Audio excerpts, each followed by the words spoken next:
2 दिसंबर मंगल का दिन और आज का ये बड़ा अहम व्लॉग, बड़ी फड़कती हुई अहम खबरें मेरे पास आई हैं जो आपके सामने रखनी है और शायद कुछ और लोगों के पास भी आई हो तफसील, लेकिन मैं आपको बताऊंगा खुलासे के बाद। सुहेल अफरीदी की बिलाखिर अमेरिका से आज पहली बड़ी मुलाकात हुई और काफिलों की सूरत में तहरीक इंसाफ का आज बड़ा फाइनल राउंड है। हुकूमती तैयारियां क्या हैं, दफा 804 लगानी है, हुकूमत आज क्या वारदात कर सकती है, खान की बहनों के साथ मुलाकात की इजाजत का इम्कान भी है और इंटरनेशनल कोर्ट की तरफ जाने का मामला भी है और मफादात का महल चकनाचूर, पेज वाकई फट गया और एक नया निजाम लॉन्चिंग की तैयारी, नोटिफिकेशन का मामला जो लटका, माशाल्लाह 3 जर्नल तैयार हैं और इस्लामाबाद की ठंडी हवाओं में गर्म माहौल है। शहबाज शरीफ का जहाज कैसे मुड़ा लाहौर, मुलाकात किससे हुई, ये बड़ी इंटरेस्टिंग और अहम मालूमात आई हैं। तीनों उम्मीदवारों के नाम जो है वो भी सामने है। फील्ड मार्शल का इम्तहान भी शुरू होने वाला है। मरियम नवाज, नदीम अंजुम गुफ्तगू, रिकॉर्डिंग लीक से हलचल कैसे मची और खान की मुलाकात के हवाले से आज पूरे पाकिस्तान में बहुत बड़ा दफा 144 के साथ 804 मेंबरान की फ्लाइट्स, रेलवे, ट्रेन, हर जगह पहुंचने का मामला है, रोकने का मामला भी उसी तरह चल रहा है। लेकिन सबसे पहले एस्टेब्लिशमेंट के अंदर जो लोग हैं उनका दावा है कि आज खान की शायद एक बहन और किसी एक फर्द की मुलाकात करवाएंगे। लेकिन देखिए, मैं आपको थोड़ी सी तमहीद बांधूंगा जो मैं आपको मुसलसल व्लॉग्स में बता रहा कि हालात किस तरफ जा रहे हैं। अगर आपको यह खबर आ जाए ना कि अडाला जेल के दरवाजे खुले, इमरान खान को सलूट मारा गया, खान से माफी मांगी गई, आले शरीफ पर केसेस बनाए गए, हुकूमत गए, तो इसे अजीब ना समझें, यकीन करें इसे अजीब ना समझें। ये बार बार तारीख में हो चुका है। एक छोटा सा जुमला, छोटी सी हरकत बड़े से बड़े ताकतवर का इक़्तिदार गिरा गया। फ्रांस की मक्का का एक जुमला था, रोटी नहीं तो केक खा लो, हुआ क्या? ईरान के रज़ा शाह पहलवी ने ताकत के नशे में, जिसके पास फौज, इंटेलिजेंस सब कुछ मौजूद था, एक गलती की और मुल्क छोड़ के भागने पर मजबूर हुआ। सोवियत यूनियन 15 रियासतें, छोटी सी गलती अफगानिस्तान में घुसने की, चंद माह में टूट गई, सुपर पावर से 15 मुल्क बन गए। जनरल याह्या खान ताकत का एक अरूज था, एक छोटा सा जुमला, हुकूमत नहीं दूंगा, मशरकी पाकिस्तान बनवा गया। हिटलर की एक गलती थी कि सर्दियों में जंग शुरू की, पूरी जर्मनी की फौज सर्दियों में पिघल गई। मुशर्रफ का एक ही छोटा सा फैसला था, एक जज को हटाना, पूरा मुल्क छोड़ के भागना पड़ा।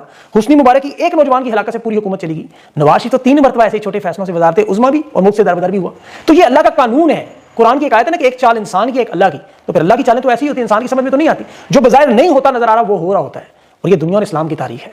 यहां मैं नून लीग को क्रेडिट जरूर दूंगा, जितनी मर्जी मुखालफत करें। जो card Nawaz Sharif army chief की तैनाती एक्सटेंशन पे खेलता था, दोबारा खेल गया, वरना 29 नवंबर को एक नोटिफिकेशन होता, सारा मामला की मर्जी के मुताबिक चलता रहता। लेकिन ये पाकिस्तान की 78 साल की तारीख है और यही तारीख है जो उलटती है और पलटती है। यहां जरदारी का रोल याद रखें, ये पाकिस्तान में CIA का सबसे बड़ा हिस्सा है। मैं इसकी आगे चल के आपको तफसील बताता हूं, सबूत भी देता हूं। फिलहाल तो देखें, नोटिफिकेशन के मामले पे उलझने का जो आज कल परसों तक जा चुका है, राना सनाउल्लाह ने तो आज स्टेटमेंट दी, अखबार में आ गई है कि हमें नोटिफिकेशन करने में कोई जल्दी नहीं है। ये जो दरार नून लीग एस्टेब्लिशमेंट के दरमियान जो कि ना आने का कभी चांस था, बड़ी वसी हो चुकी है। हर गुजरता घंटा इनके लिए अजाब बनता जा रहा है। इन्हें कह दिया गया टेक्नोक्रेट्स हुकूमत के लिए तैयार हो जाए अगर अपनी अकड़ दिखाई, और वो दिखा रहे हैं। असद उमर का एक बयान आप देखें जो उसने ट्वीट की कि जनरल फैज के मामले में इमरान खान को बता दिया गया था कि अब आपके ताल्लुकात फौज के साथ ऐसे नहीं रहे, जो कि DGSI का एक नोटिफिकेशन था। ये तो फील्ड मार्शल का नोटिफिकेशन है। फील्ड मार्शल अब क्या खामोश रहेगा? ये तो सोचे तो सही। इनके जो करीबी लोग हैं, मैं आपको बड़े बार सूख राय से बता रहा हूं कि नवाज शरीफ ने वही काम किया जो माजी में कर गया। नवाज शरीफ के ताल्लुकात हैं जनरल नून ज़ैद के साथ, जिन्हें सूट करते हैं, उनके बारे में कहा जाता है बड़े कमजोर हैं। माजी में नवाज शरीफ ऐसे लोगों को इस्तेमाल कर गया। 1999 में 4.5 घंटे के लिए परवेज मुशर्रफ के सबसे करीबी दोस्त, राजदान शख्स जनरल ज़िया भट्ट को शरीफ खानदान ने साल सरमाकारी के बाद राजा बाजार सदर की दुकानें खुलवा के आर्मी चीफ के बैज लगवाए थे 4.5 घंटे के लिए। वो DGSI को आर्मी चीफ बनाया था और ये सोच के कि इक़्तिदार तो मेरे पास है, मैं अमीरुल मोमिनीन हूं, और परवेज मुशर्रफ ने फिर उसे गिरफ्तार करवा लिया। अच्छा, मजे की बात है, गिरफ्तार भी किससे करवाया? तो दोनों का मुश्तरका दोस्त कर्नल शाहिद। अब जो परवेज मुशर्रफ को भी ऐसे ही धोखा दे रहे थे जो नवाज शरीफ को धोखा दे रहे थे, तो यानी दोनों तरफ गेम उसी तरह चल रही थी। तो ये सूरत हाल मैं क्यों कह रहा हूं कि 1999 और 2007 की तारीख अपने आप को दोहराने के लिए मुकम्मल तौर पर तैयार हो चुके हैं। लवाजमात पूरे हैं। ये जो ताज़ा तरीन खबर शहबाज शरीफ बरतानिया में था, और ये खुद एस्टेब्लिशमेंट के लोग बता रहे हैं खबर कि वहां अरबी नंबर प्लेट की गाड़ियों में आए हुए लोग मिलते रहे। शहबाज शरीफ ने जो वतन वापसी मुलतवी की, इन्हें मुकम्मल तौर पर सपोर्ट है, इसमें कोई शक नहीं कि इनकी जरूरत नहीं है ऐसा करते। शहबाज शरीफ का जहाज लुटन एयरपोर्ट से उड़ा, जो मुकम्मल इनकी एस्टेब्लिशमेंट की नजर में था। कजाकिस्तान रुका, कजाकिस्तान अमेरिकी बेस है। अब ये दावा किया जा रहा है कि इनकी मुलाकातें वहां CIA कुछ अहम लोगों से हुई। देखिए, बराह रास्त नजर आ रहा है कि सऊदी अरब और अमेरिका की तरफ से, जो बात मैंने आपको कल भी बताई, तो किसी हद तक कंफर्म हो चुकी है कि इनके पीछे CIA और सऊदी अरब दोनों का हाथ मौजूद है। और ये इस बात का सबूत है कि शरीफ खानदान ऐसी दिलेरी और जरूरत दिखा रहा है, वरना शरीफ खानदान के चाहिए याद रखें ताल्लुकात बड़े हैं अरब दुनिया में। ये फील्ड मार्शल जनरल बाजवा इनके किसी जनरल के इतने नहीं है। एस्टेब्लिशमेंट ने तो अपनी तरफ से एक भाई को गारंटी पे रखा, दूसरे को जाने की इजाजत दी, लेकिन इससे पहले भी इंटरनेशनल एस्टेब्लिशमेंट, अगर आपको याद हो तो इनकी बातचीत इन्होंने ही करवाई थी। शहबाज शरीफ जो है उस वक्त नवाज शरीफ वाला किरदार अदा कर रहा है। नवाज शरीफ का फौज के साथ डील का बड़ा वसी तजर्बा है। अब चूंकि मामला खराब होने की और तो बहुत सारी वजूहत है। हालिया दिनों में नदीम अंजुम की, मरियम नवाज के इंतहाई करीबी हैं, याद रखें, इन्हें नेशनल सिक्योरिटी एडवाइजर लगाने की कोशिश की मरियम नवाज ने, पूरी लॉबिंग की। Security adviser general Asim Malik को लगा दिया गया, नदीम अंजुम को नहीं लगाया गया। फिर नदीम अंजुम को अमेरिका में सफीर लगाने की कोशिश करती नहीं मरियम नवाज, लेकिन वो फील्ड मार्शल नहीं माने। अब जो नदीम अंजुम के घर क्रैकडाउन हुआ, जो कि आले शरीफ के बहुत बड़े हामी हैं, इनके सियासी तालीक आप कह लें। अब मरियम नवाज की नदीम अंजुम की हालिया दिनों में गुफ्तगू, मैं आपको बहुत बड़ी खबर दे रहा हूं, और कुछ ऐसी बातें जो फील्ड मार्शल को बड़ी सख्त नागवार गुजरी। फिर घर क्रैकडाउन, वो सारा मामला आप जानते हैं। उस पर फिर नून लीग ने धमकियां दी, शोर मचाया कि अगर नदीम अंजुम के साथ ये हो सकता है तो जनरल बाजवा को भी इस तरह घसीट के लाएं, उसके साथ भी ये गिरफ्तारी करें। उन्होंने इनकार कर दिया, मामला बिगड़ना शुरू हुए। आर्मी चीफ ने जो नेशनल डिफेंस यूनिवर्सिटी में गुफ्तगू की, वो पूरी की पूरी शरीफ खानदान के पास पहुंची। उसमें तो साफ साफ दोनों पार्टियों को नाअहल कहा, टेक्नोक्रेट्स हुकूमत लाने का कहा, सूबों के बारे में रेफरेंडम का कहा, यहां तक कहा कि ये इतने नाअहल हैं कि 100 साल की हुकूमत भी दे दें कुछ नहीं कर सकते। इनके अंदर मरूसियत है, इन्होंने मैशत तबाह कर दी। अब इनके दरमियान जो एतमाद की फसाद वो खत्म हो चुकी है, उसका बदला आले शरीफ ले रहा है। ये फील्ड मार्शल के नोटिफिकेशन को लटका के मुलतवी करके ये जो बाकायदा खिचड़ी पकी है, प्लानिंग के साथ पकी है, और इसकी तस्दीक खुद नून लीग के लोग कर रहे हैं। अब तो इनके वो सहाफ़ी अफसार आलम और अस्मा शराजी साहिबा ने जो खुद कह दिया कि 27वीं तरमीम में एक स्टेज ड्रामा बनाया गया था, तमाम किरदारों को रोल भी दे दिए, लेकिन ड्रामा शुरू होने से पहले ही पीछे से प्रोड्यूसर, अदाकार, हदाकार गायब। ये मिस हैंडलिंग हुई, लेकिन मिस हैंडलिंग नहीं थी, ये टेक्निकल वारदात थी। टेक्निकल वारदात क्या थी? देखिए, इन्होंने आर्मी चीफ को बताया कि मुद्दत मुलाजमत आपकी 2022 से करेंगे या 2027 तक। चीफ ऑफ डिफेंस का ओहदा 2022 से 2025 से 2030। अब चीफ ऑफ डिफेंस का जो ओहदा नया, ये 2022 में मौजूद ही नहीं था। अब 2022 से चीफ और डिफेंस ये तोसी नहीं ले सकते थे, 2025 से लेनी थी। अब इस वर्किंग के दौरान उन्होंने क्या किया? टेक्निकली आर्मी चीफ को रिटायर कर दिया।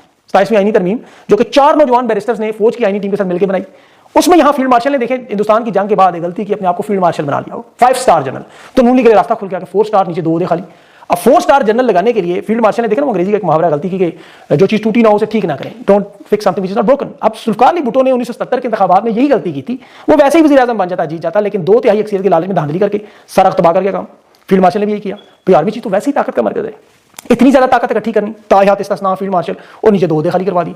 अब उन 2 ओहदों के लिए नाम जनरल OB का भी आ रहा है, जनरल नून Z का भी आ रहा है। जनरल आसिम मलिक तो मौजूद है। अब नून लीग की कोशिश है DGISI जनरल आसिम मलिक, जो पहले ही नेशनल सिक्योरिटी एडवाइजर और अमेरिका के इंतहाई करीबी हैं, उन्हें वाइस आर्मी चीफ बनाया जाए। लेकिन दूसरी तरफ बाकी जनरलों की भी लाभी है। इन 2 ओहदों के लिए आपको पता है ताकत का इस्तेमाल भी है। अब फील्ड मार्शल की असल में ताकत को तकसीम करना है, अपने हामी जर्नल ऊपर लाने हैं। नवाज शरीफ बड़ा वसी तजर्बा है, माजी में बारहा कर चुका है, बारहा। इन्हें फील्ड मार्शल से खतरा क्या है कि एक दफा एब्सोल्यूट पावर चलेगी तो कहीं टेक्नोक्रेट्स का निजाम आ गया, उसमें वजारत आला, वजारत उज़्मा, नून लीग सारी फारग।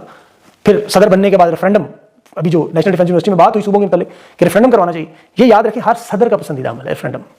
फील्ड मार्शल को नजर आ गया साथ के नून लीग के पास अगर ये ताकत आ गई आले शरीफ के पास, तो ये तो औकात से बाहर हो जाते।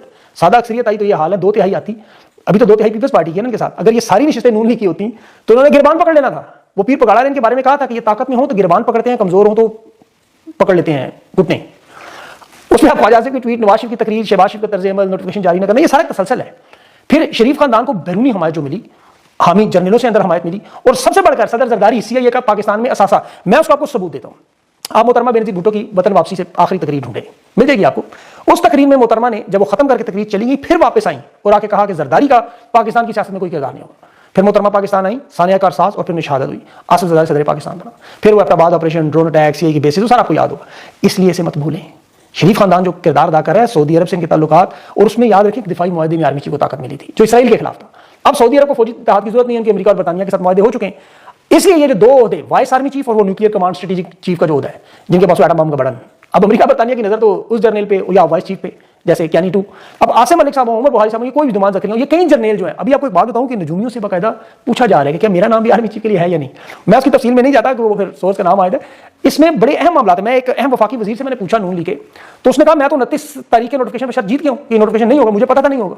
मैंने से पूछा कैसे हो, कहते हैं हमें सब बदलता नजर आ रहा है कि गैर यकीनी सूरत हाल में फंस चुके हैं। हमें तो खतरा है कि नवाज शरीफ का ये वज़ीर-ए-आज़म बनने का शौक हमारे गले न पड़ जाए कि जो खिदमत शहबाज शरीफ कर सकता है वो नवाज शरीफ नहीं कर सकता।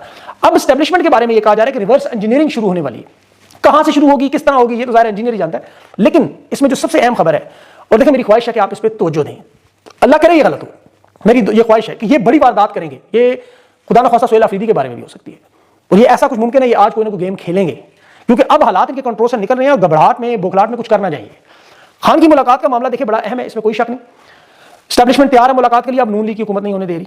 वो नून लीग की देखें आले शरीफ की पोजीशन इतनी खतरनाक हो चुकी है कि अब एस्टैब्लिशमेंट को PTI अच्छी लगने लगी है। अचानक ये जो वारदात जिसका मैं जिक्र कर रहा हूं हुकूमत करवाएगी, ये नून लीग की मैं बात कर रहा हूं, एस्टैब्लिशमेंट की नहीं, कि ये एस्टैब्लिशमेंट से कुर्बत बढ़ाने के लिए कि जी हमारा मुश्तरका दुश्मन इमरान खान है, क्योंकि उन्हें पता है इमरान खान से मुलाकात होगी, पैगामात आ गए, खान के साथ मामला ठीक होना शुरू हो गए, तो इनके मामला तो फारिग हो जाने। ये अडयाला जेल के बाहर वसी पैमाने पर रोक टोक, सोहेल अफरीदी रोकने के लिए अब देखें इस्लामाबाद हाई कोर्ट के बाहर किस कदर बड़ी तादाद में पुलिस है। ये गवर्नर आज की तरफ धमकियां नहीं दे रहे, एस्टैब्लिशमेंट ने मना कर रही है, लेकिन ये कह रहे हैं हम मामला कंट्रोल से बाहर होते देखते ही हम फौरन गवर्नर आज लगा देंगे। उसके बाद इन्हें ये जाने एस्टैब्लिशमेंट जाने पता है कि पीछे हट जाएंगे, फिर देखेंगे बैठ के। अब तरीके इंसाफ के पास बहुत सी ऑप्शन है आज।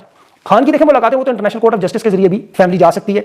बिलाशुबा आलमी अदालतें जो है वो इस तरह की मुलाकातों में नहीं डायरेक्ट जेल को या हुकूमत को हदायत देती, लेकिन सियासी इंतकाम हो, इंसानी हकूक़ की खिलाफवर्जी हो, अक़वाम मुत्तहिदा, एमनेस्टी इंटरनेशनल, ह्यूमन राइट्स की रिपोर्ट्स हो, आलमी मीडिया की रिपोर्ट्स हो, तो फिर वो इस पर अमल करते हैं। सफारती और आलमी दबाव में रास्ता खुलता है। उस मुलाकात का मसला इतना नहीं है, मसला असल में ये है कि इस मुलाकात के बाहर पहले कोई वारदात ना डाल दें 9 मई की तरह। ये मैं आपको बहुत बड़ी बात बता रहा हूं, क्योंकि खतरा 26 नवंबर की कॉल का था, 26 नवंबर गुजर गई है। अब तहरीक इंसाफ ने क्या करना है, एक तो की मोबिलाइजेशन पूरे पाकिस्तान में आज आपको नजर आएगी, और इसमें सोहेल अफरीदी की भी अमेरिका से बढ़िया मुलाकात भी होगी। देखना वो ये चाहते हैं कि आवाम का रिस्पांस क्या होगा। देखिए अडयाला जेल के बाहर बहुत बड़ा अगर 8 लाख जना जो लगेगा, तो इसी हफ्ते मामला बदलने शुरू हो जाएंगे। ये मैं आपको बहुत बड़ी बात बता रहा हूं कि नजरें ये हैं कि अवाम क्या कह रही है, अवाम कहां खड़ी है। और तहरीक इंसाफ के लिए सबसे ज्यादा जो अहम मरला है अपनी पार्टी को मोबिलाइज करना, पार्टी के रहनुमाओं को, पार्टी के जो अंदर लोग हैं जिन्हें फॉर्म 47 दिया गया, जो कॉम्प्रोमाइज्ड हैं, जिन्हें ये नजर आता है कि हमें तो अगले टिकट भी मिल जाने हैं, जो खामोश बैठे हैं, अगर आज नहीं आते तो वो सारे गद्दार हैं, सीधी सी बात है। मैं अभी एक सेनेटर से बात कर रहा था इनकी, वो कह रही थी खुल के जिस तरह ताकत है, मैं तो हैरान था उनकी बातें सुन के। इस वक्त देखें सुहेल अफरीदी की टीम फेस बने हुए हैं, लेकिन पंजाब में यूथ विंग है, वुकला है, पंजाब में इतना बड़ा वोट बैंक है, रावलपिंडी इस्लामाबाद में इनके उम्मीदवार है, कैंडिडेट्स हैं, अवाम है। वो जो भी सलमान अकबर साहब बात कर रहे थे ना कि वो मेरे ख्याल में एक अच्छे स्पोक्स पर्सन तो है, लेकिन सेक्रेटरी जनरल की तो ऐसी बातें नहीं करनी चाहिए, लेकिन वो भी कह रहे थे कि जिस तरह हमारे साथ जब तक कोई टांगा चलाने वाला, टैक्सी चलाने वाला, रिक्शे वाला, मजदूर, किसान ये नहीं जुड़ते इनकलाब में, ये जुड़े हुए हैं। तहरीक इंसाफ पाकिस्तान की सबसे बड़ी जमात है, आपके रहनुमाओं को सिर्फ सामने आना है। जो मिसिंग चीज है वो इनके रहनुमा है, जब ये अपना किरदार अदा करेंगे सब ठीक हो जाएगा। महमूद अचकज़ई तो तहरीक तहफ़्फ़ुज़ आइन के मूवमेंट चला रहे हैं, अल्लामा नासिर अब्बास तहरीक इंसाफ के नहीं है, तहरीक इंसाफ के अपने रहनुमा मैदान में नहीं आएंगे जब तक वो इस तरह की मोबिलाइजेशन नहीं करेंगे। ये यंगस्टर पंजाब की नौजवान नस्ल जनरेशन ही, ये जो उनके हाफिज फरत है, वो तैमूर नमीन, ये सारे नौजवान हैं जो कैंडिडेट्स हैं, खवातीन विंग सबसे बड़ी तहरीक इंसाफ की ताकत जो नजर भी आती है डाला, लेकिन बड़ी तादाद में जिस अंदाज में इनके साथ थी हमेशा से वो नजर आए।